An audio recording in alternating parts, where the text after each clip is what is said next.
All right. Hello, everybody. Welcome to our Wednesday comment review video. This is where we look at some YouTube comments. And I want to really get into this week's YouTube comments, so I'm not going to waste any time. Just like, comment, subscribe, and if you want to be in this video, leave a comment. Okay, great. Okay. So we're going to start here by going over a serious topic with Shelby Raymond. Can we just take a moment and think about how many times Mario mentioned preventing our opponent from playing?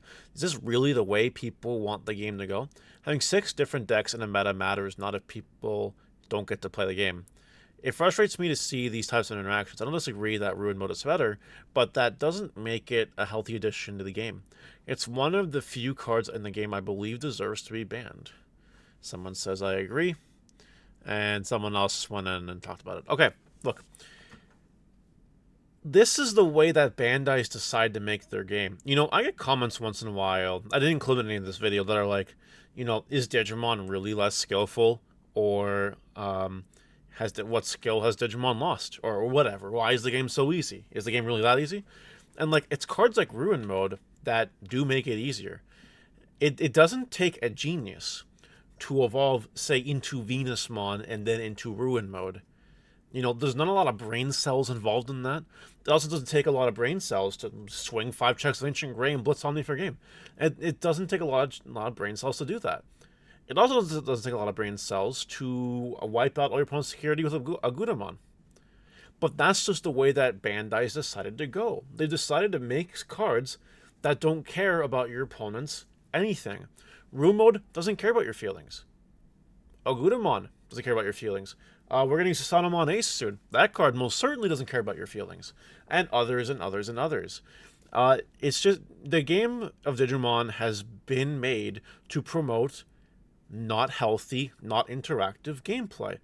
If that's a decision that Bandai wants to go with, then that's fine. And I think it's part of the reason why is because if people, let's say I'm Joe Blow. Joe Blow has his Heavy Metal Dramon deck. This deck right here, okay? I'm Joe Blow. If this Heavy Metal Dramon deck was capable... Sorry, this is Musket, it's not Heavy Metal Dramon. Let's say Joe Blow buys this deck, and it's so easy to play, and the win con is so egregiously easy to do, that Joe Blow can buy the cards for this deck, go to a regional and top it, then Joe Blow is going to keep playing Digimon, because it's incentivizing to say, oh wow, my name's Joe Blow, and I just topped a regional, and I didn't have to use my brain. But they don't know that, because they don't realize what using their brain is like. It's a whole philosophical thing, and it's sociological. I could go on for hours about this. I really put a bad example by grabbing Musketeers, but I think my point is obvious, right? You know, if you have a choice between playing the game and not playing the game, if not playing the game or not letting your opponent play the game leads you to better results, then sorry, I don't want you playing my game. Let me Ruin Mode you. I don't want you to play. Oh, you're an Imperial player? Good. I hope I run into you at regionals, because I'm going to Ruin Mode all over your face, and then on your backside, and then everywhere. And then I'm going to go win the regionals while you're at table 500 with your Imperial deck, because I countered you. You see what I mean here? That was a bit aggressive, but I think my point is clear, right? I really don't have anything else to add to it. Like, it's just the way it is. This is the way Bandai's decided Power Creep is going to go. They've lost interactability, and before anyone says aces are interactive, not really. Bandai's decided to make really, really powerful boss monsters that don't care about your opponent's facts or feelings. They just go in, they do the job, and they win you the game. Or they don't, and then the opponent's boss monster wins the game. You know, gone are the days of making cool little strategies together to do well, because you have to skillfully maneuver and weave your cards to certain timings. You know, you evolve into this Digimon, and this Digimon, maybe you lose because you didn't evolve into this Digimon, or whatever. So that's the way that Bandai decided to do it, and whatever, I guess. Avius. Personally, I think 7s need to be far more restrictive. They should be the most restrictive cards in the game. Card games that allow cards with massive board changing effects to be run in just about any deck is always a recipe for bad design. I agree. I do. Ruin Mode probably shouldn't exist in the form that it does. I completely agree with that. Like, for sure. Impact Entertainment. Ruin Mode is better, but the real sauce right now is Quartz. Yeah. Okay. All right. Burning Messiah. I do enjoy this type of content since it's insightful on what's currently out there, but I don't know why these market watches mostly focus on the max rarity standpoint rather than focusing on both aspects of cards, base, rarity, and special versions. That's an interesting question. It has a complicated answer. First of all, I do. I do regularly cover regular rare cards. I do. I just film the market watch for whatever. And when you watch it on Monday, you know, yeah, some max rarity cards were in there, but there were also some cards in there that were not max rarity that I included anyway, right? And I think it matters. See, on any given market watch, I'm always bringing up like 40 cards, and I have to carefully decide which cards I'm going to cut, which cards I'm going to keep. If I feel that the alt art version of the card gains more valuable to a more elaborate conversation, something better for your brain, then I'm going to go ahead and do that. If I think otherwise, I'll do otherwise, right? There's a reason that sometimes I cover alt art cards, and there's a reason that sometimes I cover the lowest form of cards. But like, you can't watch Monday's Market Watch and say, "Wow, only alt art cards, only high rarity cards here." Mario's milking world, am I right? You can't say that because it's not true. Now, Saturday's Market Watch in particular, this comment appeared on, that was a special exception. I went all in on the bling. I said, let's just look at the lottery cards and the max rarities just for fun. That's going to be a once in a blue thing. But regularly, a little bit of up, a little bit of down, a little bit of everything all over the place. That's how I do it. It works. Ethan Adolphs. I don't know if this is why he's going up in price, but a Vault posted a Heavy Metal Dramon deck profile. This is really interesting because my market watch with the Heavy Metal Dramons existed before Vault's deck profile. Now, I don't know if he like did a YouTube membership special thing before the deck profile at YouTube and his YouTube members went crazy. I know that sometimes I post a deck on my YouTube membership and people will say, "Oh, I just bought my place of this, thanks," and call it a day. Like, that could be a thing that happens, maybe. But Liberator.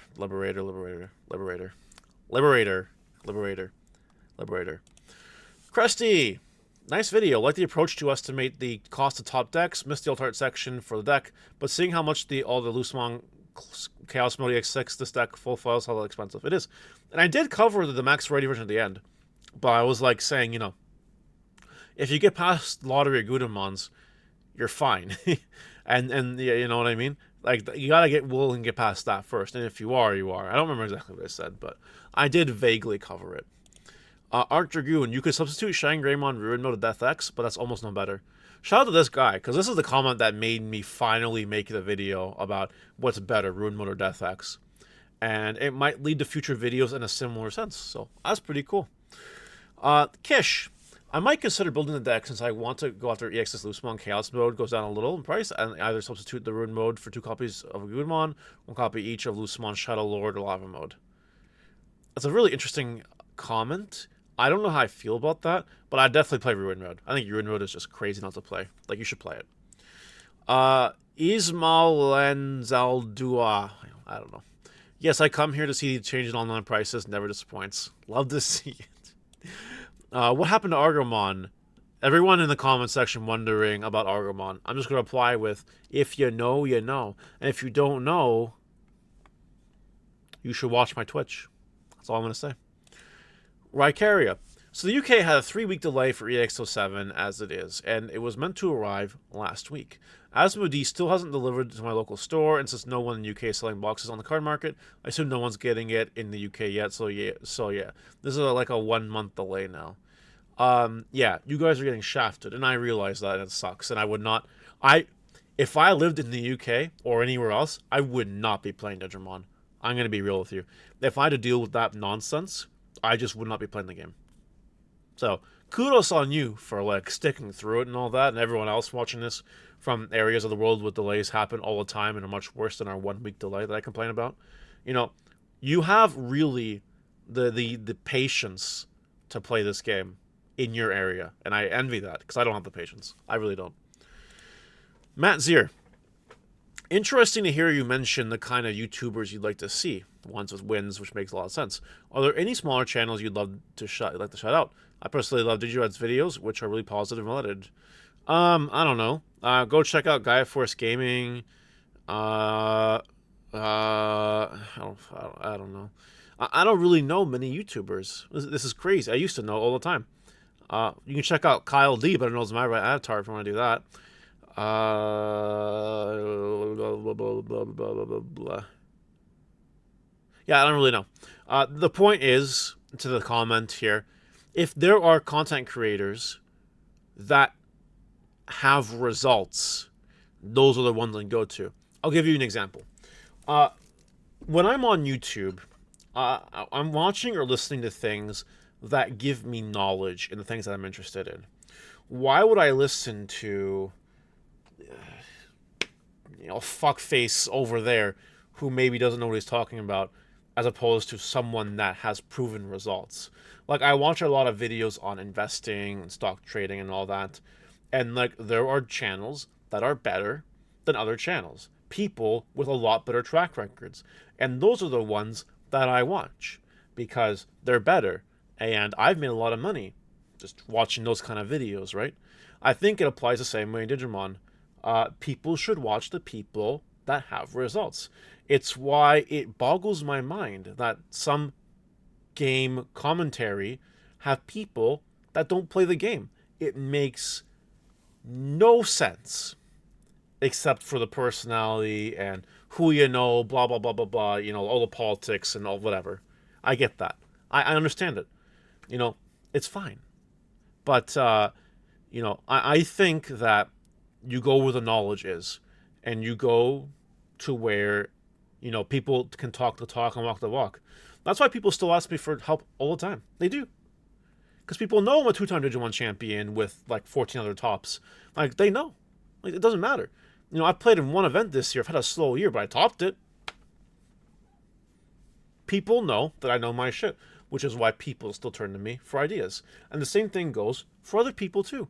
I see top-tier players giving out advice all the time because they're asked. And that's fine. That's great. That's how it should be. So anyway, if there's a small YouTuber out there, plug yourself in this video in the comments and just say, hey, I'm whoever, and this is me. And that's it. So there you go. Benjamin Wiseman. The reason there weren't as many Mother Shoto players topping is because their matches kept ending in Game 1 draws. To which Gaia Force Gaming, Tyler, responded, people just need to play faster. I went to time twice and still finished Game 3 before turns each time over the 9 rounds. Yeah, no, it's skill diff. That's it. If you are a slow player, you should not play Mother Shoto. I'm just being real. Play a faster deck. Also, shout out to Tyler for his top. But yeah, that's that comment anyway. Digicord, I'd love to see you do a series where you review decks which aren't winning anything and discuss how close they are to being good or what they need to in order to compete. Tier 2 review. Like a Table 500, I've thought about doing that. It never really fit the theme of this channel because, again, back in the day, I used to tailor to the most competitive of people. Now, no one cares. So maybe I could get away with that. Maybe. I don't know. We'll see. And now we're at the final comment of the day. The comment that I want to talk about the most. Not a Digimon comment. Black Power Ranger asks, and so many others in the comment video, by the way. Or in the last video where I talked about it. Well, just finished watching Joker 2. Def, want to hear what you think of the musical. Okay. This is going to be... Okay. This is the end of the Digimon portion of the video. So if you want to go away, go away. If you want to listen to my thoughts on the Joker movie, stay. And yes, there will be spoilers, because I don't know how to do this without not spoiling it. So, yeah. No more Digimon. Now we're going to talk about things that are actually important. Okay? Alright, so, let's start with the obvious. This Joker 2, was not as good as Joker. I think everyone can agree with that. Now, I also think that people are way too hard on Joker 2. I liked most of Joker 2. I'm not a big fan of musicals, but Lady Gaga nailed it. So that part was fine for me. She's also a good actress to play Harley Quinn. Like, not a bad casting choice at all. And I think the way to look at this movie, I think Todd Phillips knew what he was doing. I think both of these Joker movies put together tell a story, right? So, because Joker 2 basically picks up where Joker 1 left off. All right. So, you have the start of the first Joker movie, right? Just follow me along. Just follow me along, and I'll get to my point here. The start of Joker 1.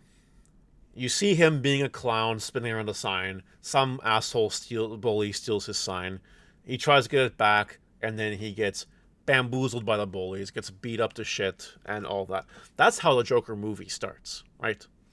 And then you move along throughout the Joker movie, and you realize he has problems with his mom. All right, whatever. He has problems with his co-workers. All right. Then it hits an all-time low when he gets fired from his clown job, and then he moves on to the bus, or the train, sorry, and he sees a few assholes picking on some lady, to which the Joker laughs, because that's his mental condition. He laughs instead of being angry or whatever. It's kind of awkward. And he's getting beat up, and that's when he snaps. That's when that Joker side comes out, and he just shoots them and kills them. So then he tries to hide it, whatever, for a little bit, and then eventually he just fully embraces the Joker when his meds run out. Don't forget, that was a very important piece. You know, there was that moment where he was talking to his social worker or whatever in the first movie, and he's all like, "How am I getting my meds? What am I going to do?" And the person doesn't have a good answer. He can't do anything about it. And in between, trying to find out what's going on with his mother and Thomas Wayne and whatever, eventually he finds out that he was abused by his mother and the people that she was dating and whatever. And she kills her too. So that's fine. Anyway, so when that happens, he goes back to full Joker side, and he kills the one guy he worked with at the clown thing. Then he starts a movement. He fully embraces the Joker movement that happened, when he killed the other guys. And he goes on the Murray Franklin show and shoots him too. And then he loves the power, right? He loves the movement that he's making. He gets power from this. He started out as a nobody getting bullied to now all of a sudden he's the leader of this movement. He has people who look up to him, who respect him. Not for the right reasons, but that's how the movie ends, right? He's just standing there at the very end after he's got arrested, right? But then someone runs in the cop car. He gets out of there, and he's just standing there like this at the end of the movie, right? And then he ends up in the jail and all that. But the movie ends on a really high note for him, which was a great way to end the first movie. And it was all about mental illness. That movie, the mental illness, depression, abuse, but a greater story to be told on the whole societal norms.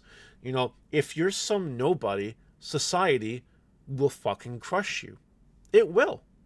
And that's what was happening to him. You have to be on top of society, or at least in a good enough point to where if you don't want to be crushed, you got to be the guy doing the crushing, right? It's like that's just the world we live in, right? Poor people, antisocial people, fucked up people for different reasons, whatever. They're usually the ones at the bottom of the food chain, right? And you have everyone else climbing up the ranks, and they're looking down on all the people from below. Like, who the fuck are you? Why do you even exist? Why are you even alive? You know what I mean? Just taking up space. That's how society views people like that. It's just the way it is. So now we go to Joker 2. He's riding the high from Joker, but he's depressed because he can't do what he wants to do right now, right? He's in jail. He's not smiling, not telling jokes. And he gets that part back when he meets Lady Gaga, aka Harley Quinn. And he gets that happiness back. And, she loves the Joker side of him. Oh, by the way, I forgot to mention, they start Joker 2 off with this cartoon, right? That symbolizes the thing that he has two separate personalities, the Arthur Fleck side and the Joker side. Okay, whatever. So, the Harley Quinn is interested in the Joker part of him, not the Arthur Fleck side. We won't find out, the craziness about that until later. But, anyway, she falls in love with him because she thinks he's just going to be this badass. This Joker guy that inspired a movement, that shot Murray Franklin, that was all like fight the power type of thing. And, it's also about his trial, right? He's trying to get, out of jail and not killed. But anyway, so he's going through all these emotions, right? He's going through, I want to get out of here because I'm finally in love. I have a purpose to stand up for. And what's interesting is that love fucks him up. You see, it's love that makes him think he's making all the right choices, right? By being his own lawyer as the Joker, by then, doing what he does. And when he finally escapes because someone blew up a car bomb on a courthouse, he runs to Lady Gaga / Harley Quinn to be with her. The problem was before that scene, when he was lost in the courthouse, he basically admitted in his closing statement, there are no two personalities, which was the kind of thing they were arguing about the whole time. He was just like, it's just me. Yeah, it's just one guy. I am me. That's it. There is no Joker. I am the Joker. It's just me. And Lady Gaga wasn't a big fan of that because he wanted to return to normal, didn't want to be the Joker anymore. And Lady Gaga was like, yeah, no thanks, bye. And then gets arrested again. And then the movie ends with him in jail, and he gets shanked and killed, presumably by a setup, between the guards and whatever. So the second movie ends the way the first movie starts, only this time he dies. When he really could have died at the start of the first movie, but then there wouldn't have been a movie, right? So he dies at the end of the second movie, basically the way the first movie starts. By being back at the bottom of society, and society, the people higher than them, just beating the shit out of him and killing him. That's what people in society do. They destroy the spirits, or in this case, even the life of another one. And, there was some reason why, he was talking about the guards on trial and all whatever. So I think the movie tells a really good story about what mental health can do to a person. And it carries it well in the second movie, too. Because this guy, who really has had no interaction with anything in life ever, all of a sudden falls in love and changes everything. He keeps flip-flopping. Emotions truly ruined him, to the point where he ended up back where he started, because he thought he was making the right choice when he wasn't. So I think the both movies together tell a really cohesive story about how what I'm trying to say here, how basically the low end up low, and if you don't end up on top of the world, you get destroyed. And to not let that go, basically, I think is the good point of the story. Now, that's the end of the thought process, right? It's all about that. Now, was the story sloppier? A little bit, yeah. Was I a fan of the ending? Not really. I thought it was stupid that he died to a random prisoner. That's insane. That bothered me a little bit. It should have been someone else. It really should have been someone else. But, yeah. I liked it, though. I did like it. Not as much as the first movie. And again, not saying the first movie is worse. First movie is definitely better. But I did like Joker 2. I liked the story they were telling. And, it's a story that people can kind of relate to. Because, I'm not the Joker, okay? But, I remember a younger, less mentally and emotionally intelligent me, trying to impress the girl and giving up things in the process to do so, only to realize that, I was fucking myself over in both ways. Because, what I thought I was doing was right, but turned out to be wrong. So I actually was able to draw a little bit of a parallel there. Nowhere near the same. But, I understood. And you feel bad for the guy because he is mentally ill. He has challenges, right? But society doesn't care about people with challenges.